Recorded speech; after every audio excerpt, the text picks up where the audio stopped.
Bem-vindos, alunos do sexto ano, para mais uma aula de Geografia. Eu sou a professora Fabiana e estou aqui convidada desse homem maravilhoso, esse professor incrível, né? Esse ídolo, essa pessoa assim que faltam palavras para descrever, Antônio Russo. Bom dia, pessoal aí do sexto ano, alunos e professores.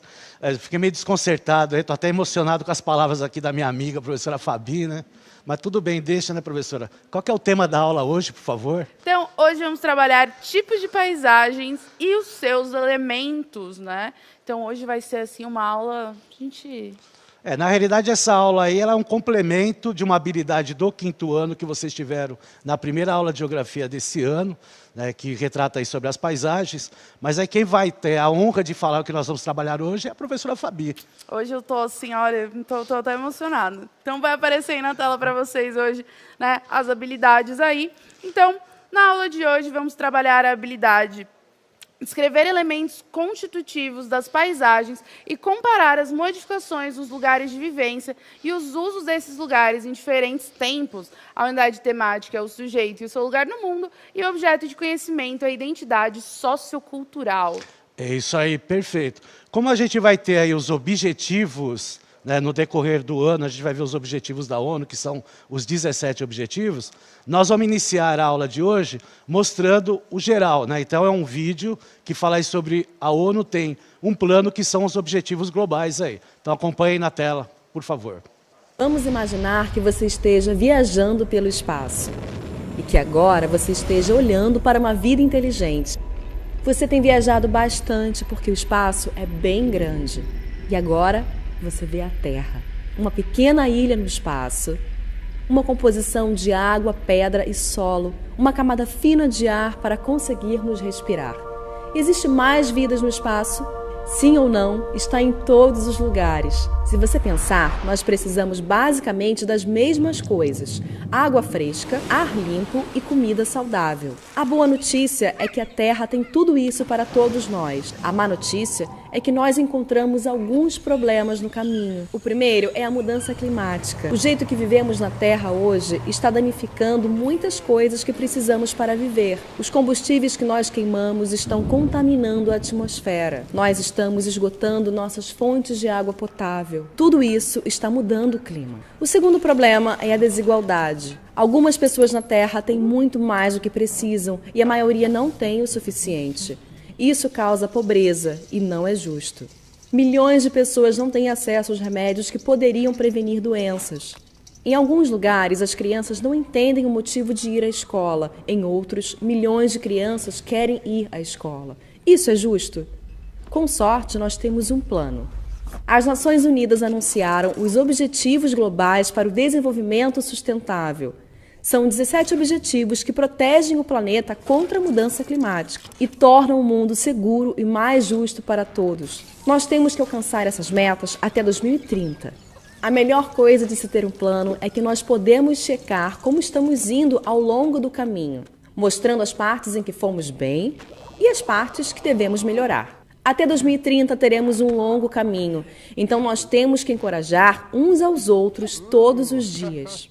Temos 17 objetivos que trabalham juntos, então há diferentes formas de você ajudar. Você se sentiria diferente sendo menina ou menina em relação à segurança que você sente, aos amigos que tem ou os lugares que você pode ir?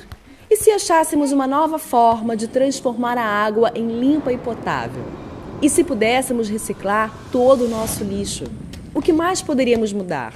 Nós todos vivemos na Terra e nós dependemos da Terra para viver. Nós temos diferentes culturas, nós temos um só planeta e devemos tomar conta disso tudo e uns dos outros e compartilhar o que nós temos de forma igualitária e sustentável. Tudo o que precisamos está bem aqui. Algum dia nós encontraremos vida inteligente em outros planetas. Enquanto isso, vamos ver o quanto de inteligente podemos fazer para todos nós na Terra. Só lembrando. É isso aí. Então, essa aí é um vídeo, né, que fala no geral, né, os 17 objetivos da ONU, né, com 167 metas, e logicamente no decorrer do ano, dependendo aí da habilidade, nós vamos colocar, né, o objetivo 1, o 2, dependendo da habilidade que nós vamos ver aí. Mas é importante a gente já ter, né, um padrão geral aí do que são esses objetivos e qual o interesse da ONU e, obviamente, dos países em tentar melhorar, né, cada vez mais, né, a vida aí, tanto a fauna e na flora aqui no mundo, tá certo? Para relembrar um pouco da aula que eu citei para vocês aí da retomada da habilidade 8 do 5º ano, que ele se agrega aí à habilidade 1 do 6º, vamos aí à próxima tela. Então nós temos aí a paisagem. Então o que é uma paisagem? É o conjunto de elementos naturais ou humanizados que estão ao alcance do olhar do ser humano, apresentando constantes mudanças local, regional e mundial. Então a paisagem, ela acaba refletindo também, né, o desenvolvimento que se tem na região. E, logicamente, ela pode, sendo local, regional ou mundial, a local ela pode interferir na regional, como também pode interferir na mundial. E a gente sabe, né, que, principalmente após a primeira Revolução Industrial, essa paisagem aí ela foi se transformando muito mais rapidamente, né? Lembrando aí que, em meados do século XVIII, nós tivemos aí a primeira Revolução Industrial. Então, vejam, né, que é um pequeno espaço de tempo, né, que se transformou, né, com uma velocidade muito grande a paisagem no mundo, tá certo? E esses elementos da paisagem a gente vai observar aí nas telas a seguir. Então vamos aí para a primeira. Então uma das paisagens naturais que nós temos é a vegetação, né? Então está lá, a gente relembrando aí até da aula anterior, nós temos aí uma paisagem que é denominada de elemento natural, que é a vegetação. Então a gente não vê nenhuma transformação nessa imagem, né, porque na realidade não se teve aí um processo humanizado. Então por isso que nós chamamos de elemento natural. Um outro elemento natural que a gente também cita aí nas paisagens natural é o relevo. Então vamos lá ver aí um relevo. Então isso aí é o relevo aí da Cordilheira dos Andes, tá certo? E também não há nenhuma transformação humanizada aí. Então não tem nenhuma construção, nenhum processo humanizado que nós temos aí. Tá, então nós temos aí a vegetação, nós temos o relevo, e o outro elemento natural que nós temos é a hidrografia, né, que aí vocês estão acompanhando, né, as cataratas de Iguaçu, na Bacia do Paraná, aqui no Brasil. Né. E também, nesse elemento, não teve nenhum processo humanizado, então não houve nenhuma transformação. É lógico, né, que com a construção da hidrelétrica de Itaipu, né, nós tivemos algumas quedas da água sendo, né, eliminadas. Mas, olhando essa imagem, né, atualmente, as cataratas não teve, nessa região, nenhum processo humanizado. Então, por isso que nós chamamos de elementos naturais. Quando há um processo de transformação do ser humano, aí sim, nós falamos que esse elemento é um elemento humano, um processo humanizado, né, cultural, pela transformação que o ser humano fez. E aí nós temos um exemplo na tela para vocês aí. Então vamos lá. Nós temos lá a imagem do Cristo Redentor, né? Lá ao fundo nós temos a cidade do Rio de Janeiro, tá, que é aqui no Brasil. E aí, logicamente, né, uma transformação, né, quase completa aí da paisagem no Rio de Janeiro. A gente vê lá os morros ainda, né, com uma certa vegetação, mas a grande parte dessa visão aí da paisagem que a gente observa é uma paisagem humanizada. Então nós chamamos de paisagens culturais ou humanizadas aquelas que foram muito e definitivamente transformadas pelo ser humano. E ela, com o passar do tempo, ela vai se transformando, né? A tecnologia faz isso, né, com que, logicamente, as obras sejam modificadas, como a gente vai ver em imagens anteriores, e até vocês viram na primeira aula de geografia, tá certo? Aí nós temos, logicamente, se confunde muito a questão, né, da paisagem rural. Ela é uma paisagem cultural, humanizada, né, cultural, ou ela é uma paisagem natural? Depende da paisagem que você está visualizando. Então essa paisagem que eu vou mostrar para vocês aí, apesar de ser uma paisagem rural, ela é uma paisagem transformada pelo ser humano. Nós estamos vendo aí a construção das casas, né, tem lá, né, uma plantação, né, essa parte aí da frente, ou é uma plantação foi tratada pelo ser humano, então ela foi, em certa parte, transformada. Então ela tem uma mescla de de processo que é natural, que é o processo original, com o processo de transformação humano. Então, é lógico que a paisagem rural, pela ruralização do ser humano, ela é um espaço humanizado.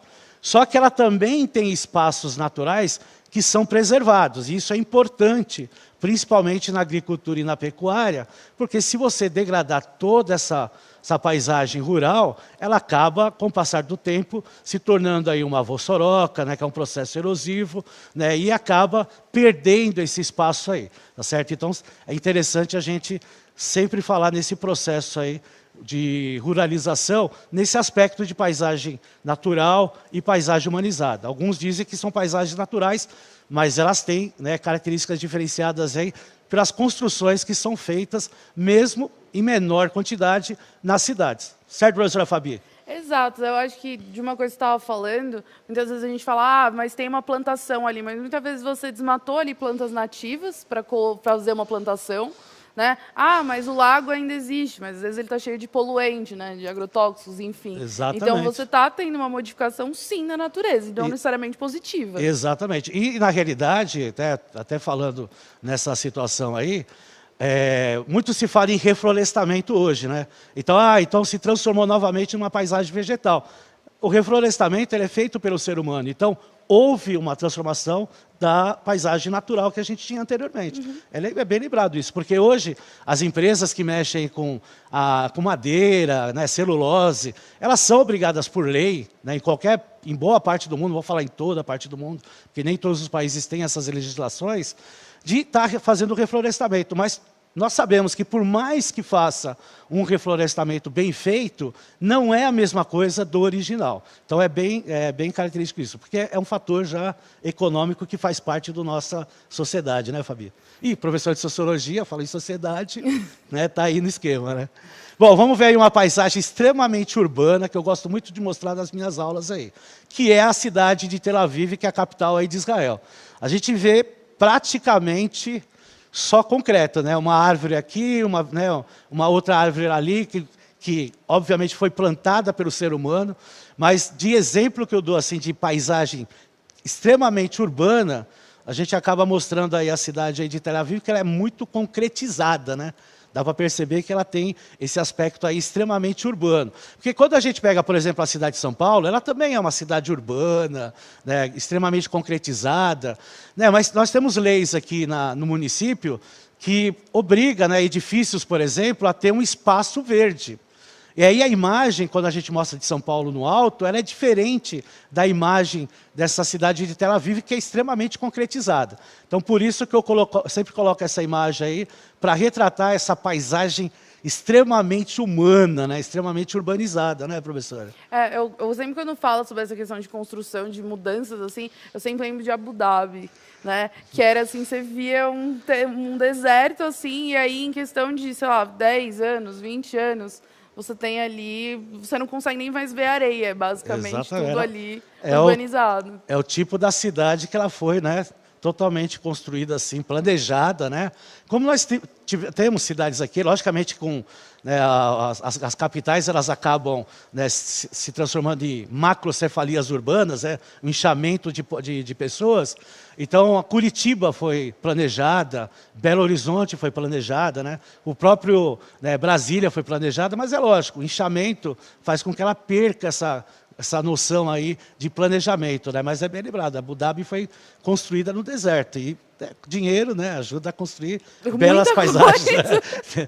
Bom, já que estamos aqui falando sobre paisagem, uma atividade, né, professora? Bora para a atividade. Então, assim, a gente quer saber aí você, aluno, que está aqui prestando atenção, né? Como o professor falou, vocês também já tiveram ali um gostinho disso na aula passada, certo? Na primeira aula. Na primeira aula. Então, vai aparecer aí na tela para vocês. De acordo com o que foi visto, responda, né? Conta pra gente, o que é uma paisagem natural? Né? E paisagem cultural é o mesmo que paisagem humanizada? Explica aí pra gente que eu vou estar de olho aqui no chat. 3 minutinhos? Então, só alegria. Daqui 3 minutinhos estamos de volta.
Olha, tivemos várias respostas aqui.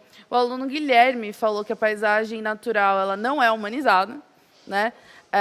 Que mais temos aqui? O aluno David falou que a paisagem natural é quando é uma paisagem com elementos naturais, né? Como vegetação e outras coisas, né? Colocaram também paisagem natural, ela é da própria natureza, sem nenhuma interferência humana, né? Que não, aqui a professora Nair falou paisagem natural é aquela que não teve a atuação do homem. E aqui a professora Margalete colocou paisagem natural é formada por elementos construídos pela natureza e, para a resposta da 2, paisagem cultural ou humanizada, são a mesma coisa, que são formadas por elementos construídos pelos seres humanos. Perfeito. Então, a professora Nair, a professora Maria Helena, né, que retrataram bem a questão da paisagem natural, né, são os elementos, né, que não tiveram nenhuma alteração, transformação do ser humano. Então, elementos vindos da natureza, que a gente mostrou aí na primeira parte, né, o relevo, a hidrografia, a vegetação, né, é um processo natural. Agora, quando a gente fala em paisagem cultural, é o mesmo que falar de paisagem humanizada, né, porque a questão da cultura faz parte do ser humano. Então, por isso que nós chamamos de paisagem cultural ou paisagem humanizada. E cada região ela tem uma característica própria, né, do próprio cidadão que, através da sua cultura e da sociedade em que ele convive, ele acaba transformando essa sociedade, né? Isso é bom até pesquisar, né, quando a gente fala em cultura, né, a culturalização, né, o processo material, o processo imaterial, né, muito tratado aí em sociologia, até em geografia, com a questão aí dos fluxos materiais e imateriais que a gente aprende na globalização, tá certo? Bom, vamos dar sequência aí e a gente vai fazer até comparações, né, de paisagens aí que, né, retomando aquele assunto lá da habilidade do 5º ano que nós estamos tendo aqui nessa habilidade do 6º ano. Para começar, a gente vai ver uma paisagem aí, uma imagem, né, da Vila de São Paulo, isso aí em 1631. A gente vai ver lá no topo, né, no fundo da imagem, a Vila de São Paulo, né, sendo aí construída, né? E aqui, né, a capitania de São Vicente em destaque, né? Então, boa parte dessa paisagem, né, principalmente aí da de São Vicente, ela é uma paisagem natural, né? Já ao fundo, a gente já está vendo construções na Vila de São Paulo, né? Então, a Vila de São Paulo já sendo construída e já se transformando aí numa paisagem humanizada. Nós estamos falando aí de século XVII aqui no Brasil, 1631. Então, vejam que levou um tempo, né, desde da vinda dos portugueses aqui em 1500 até 1631, aí, quase um século e meio aí se passou, e aí a gente vê o ressurgimento aí das vilas, principalmente aqui na região sudeste, e depois, né, se transformando cada vez mais.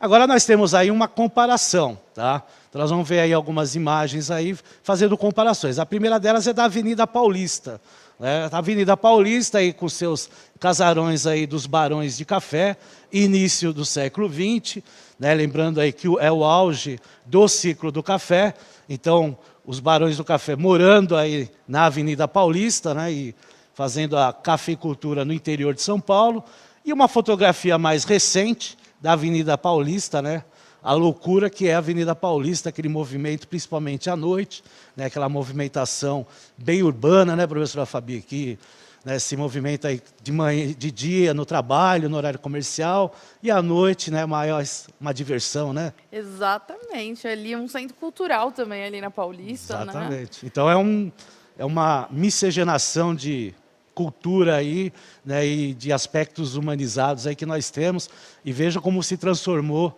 né? E se a gente for considerar, logicamente é uma imagem recente, mas quando a gente fala de Avenida Paulista, né, já na década de 50, década de 60, já começa a dar um crescimento, né, atingindo o seu auge na década de 1980, e se considerando hoje o centro financeiro de São Paulo e do Brasil também, né? Então é importante retratar isso aí.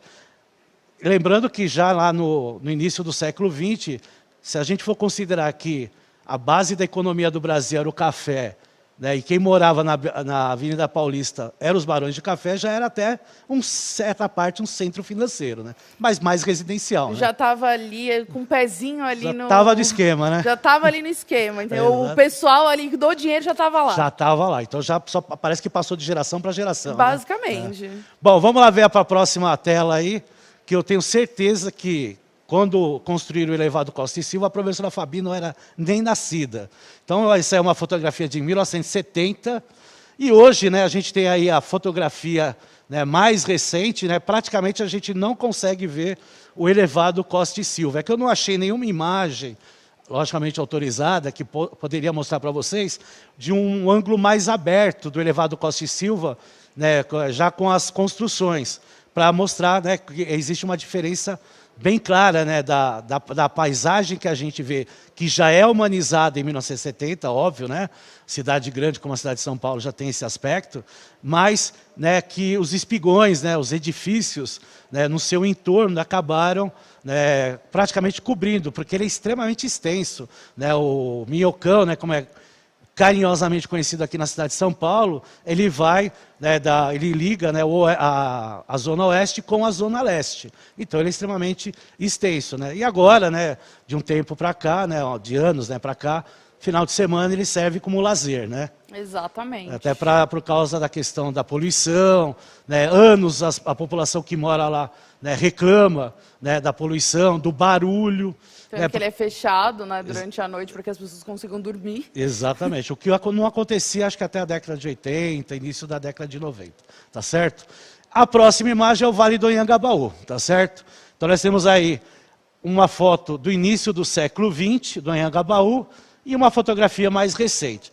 Se a gente observar, vai ver que a paisagem ela mudou, mas assim, ela tem uma característica bem parecida, né? As praças, né? Elas são bem parecidas, só os edifícios aí acabaram mudando. Nós temos alguns edifícios antigos no Vale do Anhangabaú que ainda continuam, eles são até tombados, né? Mas nós temos vários edifícios aí na imagem mostrando, né, que são edifícios mais modernos, né? Mas as imagens aí, nesse caso, são bem parecidas. Mas também houve uma transformação do passado. Mas essa imagem já não é tão recente, que houve uma mudança atualmente no Vale do Anhangabaú. É verdade, houve uma mudança. Então a gente fala justamente que é isso, essa mudança que a gente tem hoje é muito rápida. É uma imagem recente, mas ela é recente, mas mesmo assim houve uma mudança ainda mais recente que já mudou. Né? Exatamente, bem lembrado. Essa ideia. Dependendo do lugar, ela vai se transformando bem mais rápido do que as outras. Exatamente, muito bem. Tá? Professor de Sociologia aí sempre ajudando, né? Agora nós temos a Praça da Sé, né? Vamos lá na Praça da Sé. Aí sim, né, uma imagem bem diferente, mas as duas sendo humanizadas, né? Uma fotografia de 1880, né? E aqui a imagem central da Praça da Sé, e ao fundo, né, os edifícios, né, que a gente logicamente não vai ver em 1880, tá certo? Então todas essas imagens aí transformadas, e aí a gente vê uma imagem, né, de um panorama aí de São Paulo, né, atual, né, logicamente, né, com o passar do tempo transformado. Então vamos lá para a próxima tela, nós vamos ver São Paulo, né? Aí, isso, tá estralado aí, apareceu. Então está aí a cidade de São Paulo, a gente mal consegue ver os edifícios de tanta edificação que nós temos na cidade, né? E tem alguns pontos verdes aí, de alguns parques que nós temos aí, até um campo de futebol ao fundo. Eu vou chutar que esse verde é o Ibira. É, exatamente, entendeu? Até pela questão aí de localização. A região metropolitana de São Paulo, que é a Grande São Paulo, né? Os 39 municípios, incluindo a cidade maior aí, que é São Paulo. É interessante até o aluno se localizar aí, os alunos que moram aí nos 39 municípios de São Paulo. Tá, e aí vocês podem fazer uma pesquisa, né, das imagens da sua cidade, coloca aí na tela por gentileza, do passado comparando com as dos dias de hoje, porque vocês vão ter muitas imagens diferenciadas aí. Tá certo, pessoal? Então foi um prazer imenso estar aí com vocês nessa sexta-feira pela manhã. Né, desejo aí um ótimo final de semana para todos, né, um bom descanso para segunda-feira aí estar preparado de novo aí para as aulas aí na escola e no Centro de Mídias. E agradecer a minha amigona, professora Fabi, que eu sou fã número 1 dela. Obrigado, Sou Fabi. muito fã também da Antônia, então muito obrigada, é sempre um prazer estar com vocês. Não esqueça de dar o feedback da aula aí no nosso QR Code e a gente se vê aí nas próximas aulas. Falou, moçada.